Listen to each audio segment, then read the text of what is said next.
안녕하세요, 여러분. 오늘 하루는 잘 보내셨나요?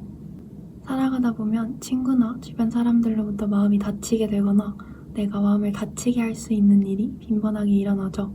주변에서 그런 현상들을 목격하다 보니 이런 생각들을 해보게 된 것 같아요. 오늘은 사과를 받는다고 해서 상처가 온전히 치유될 수 있는지에 대해 한번 이야기해 보려고 합니다. 이 주제에 대해서 여러분은 어떻게 생각하시나요?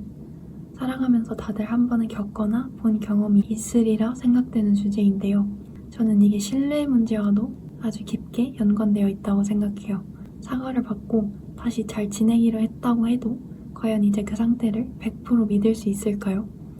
완전히 내 마음 100%를 숨기지 않고 보여줄 수 있을까요? 겉으로는 좋게 좋게 잘 지낼 수 있으나 이전보다는 자연스럽게 거리감이 생기게 되지 않나 싶어요. 예를 들어서 상대가 나에게 시기 질투나 못마땅함을 가지고 있었다는 걸 내가 알게 된 상황을 들어보자면 평소에 항상 마음 깊이 이런 시기나 질투, 못마땅함이 내재되어 있었기 때문에 어떤 기회를 계기로 그냥 세상 밖으로 나왔을 뿐인 거라고 생각해요. 저는 이 주제를 곰곰이 생각하다 보니까 여기서 물음을 던져보게 되더라고요. 누군가를 온 마음 다해 아끼거나 사랑해본 경험이 있는 사람이라면 혹은 그 상대를 진심으로 아끼고 생각하는 사람이었다면 과연 그런 행동을 할 수 있었을까요? 당한 사람 입장에서는 상처를 받고 사과를 받는다는 게 나와 너의 관계가 회복되는 과정이 아니라 이전부터 평소에 나에 대한 너의 진심이 뭐였는지 확인하게 되는 과정일 뿐이라는 생각이 들었어요. 가슴에 대못을 박는다 이런 말도 있죠. 못이 박혔던 자리는 평생 어떻게 해도 이전과 같이 못 돌아갑니다. 똑같이는 절대 회복될 수 없죠. 저는 개인적으로도 신뢰가 한번 크게 깨지면 그걸 회복하기 위해 엄청난 시간이 필요하거나 회복이 불가능하다에 가까운 입장이거든요. 그리고 사과를 했다 한들 이미 한번 나에게 상처를 줬던 사람이 또 그러지 않으리라는 법이 있을까요? 오히려 한번 했으니 더 쉬워질지도요. 말은 휘발성이 있지만 누군가의 마음속에는 평생 각인될 수 있는 성질도 있거든요. 그걸 항상 잊지 말고 한 번 더 생각해보는 습관을 가져보는 건 어떨까요? 상처를 주거나 받고 사과를 하거나 받는 과정에서도 공감이라는 키워드가 아주 긴밀하게 연결될 수 있는데요. 진짜 공감을 잘한다는 게 뭘까요? 저는 이렇게 생각해요.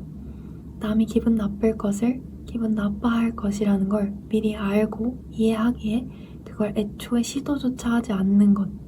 메타인지라고도 하죠. 스스로 자신의 생각, 행동, 지식에 대해 객관적으로 관찰하고 통제하는 자기 객관화 능력. 그래서 공감 능력이 있고 메타인지가 잘 되는 사람일수록 타인에 대해 잘 입에 담지 않게 되는 것 같다는 생각을 살아오면서 많이 했어요. 내가 의도치 않게든 혹은 의도했든 가벼운 말 한 번이 그 상대방에게는 평생 잔상처럼 떠오를 트라우마가 될 수 있다는 사실을 말하기 전에 항상 한 번 더 생각해보는 건 어떨까요?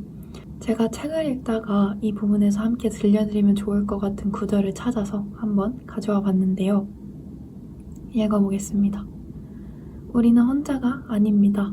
뇌를 사용해 생각을 할 때면 우리는 거의 언제나 다른 사람에 대해서 생각하고 그들이 어떻게 생각할지, 행동할지, 느낄지, 말할지에 대해 고민합니다. 우리가 세상에서 배우는 모든 지식들은 늘 모두 다른 사람들을 통해서 배웁니다. 그리고 우리는 언제 가장 큰 행복감을 느낄까요? 결코 혼자일 때가 아닙니다. 행복감을 느낄 때는 대부분 우리가 아끼고 사랑하는 사람들과 함께 있을 때입니다. 이렇게 돌려보고 저렇게 돌려보아도 우리들에게, 우리 뇌에게 가장 중요한 것은 다른 사람들입니다. 1939년부터 시작된 하버드 대학의 그랜트 연구는 처음에는 268명이었던 하버드 대학 졸업생들의 삶을 계속해서 추적하고 있습니다. 우리들에게 아주 중요한 하나의 질문에 대한 답을 찾기 위해서죠. 바로 오래도록 행복하게 사는 비결이 무엇인가? 라는 질문입니다. 오래도록 행복하기 위해 가장 중요한 요인은 늘 다른 사람들이었습니다. 이 연구 결과들은 무엇보다 다른 사람들과의 사회적 관계가 우리 삶의 질을 좌우하는 가장 중요한 핵심 요인이라고 밝혀낸 수많은 다른 연구 결과들과도 부합합니다. 연구의 총책임자 조지 베일런트는 이것을 이렇게 요약했습니다. 행복, 그것은 다름 아닌 사랑입니다. 끝. 우리 뇌를 가장 행복하게 만들어주는 것은 다른 사람들입니다. 우리의 뇌는 다른 사람과 소통하고 관계를 나누기 위해 진화했기 때문이죠. 따라서 우리는 모두 사회적인 뇌를 지니고 있다고 할 수 있습니다. 우리의 뇌에게 가장 중요한 것이 하나 있다면 그것은 바로 사람입니다. 사회적 관계가 삶의 질을 결정하는 가장 핵심 요소일 만큼 우리 한 사람 한 사람 모두에게 우리, 그리고 사랑, 소속감이라는 키워드가 중요한 거기에 내가 가장 가깝다고 믿었던 존재에게 배신감을 느꼈을 때 유독 그 상처가 크게 다가오는 게 아닌가 싶습니다. 내가 준 상처는 반드시 나에게 언젠가 어떤 형태로든 되돌아오는 성질이 있기에 살아가면서 항상 가장 가까운 사람들에게는 특히 상처 주지 않으려는 사랑하는 마음을 가져보는 건 어떨까 생각합니다. 상처가 되돌아오듯 사랑도 베풀면 그대로 나에게 되돌아오니까요. 상처보다는 사랑을 되돌려받으면 나도 더 좋지 않을까요?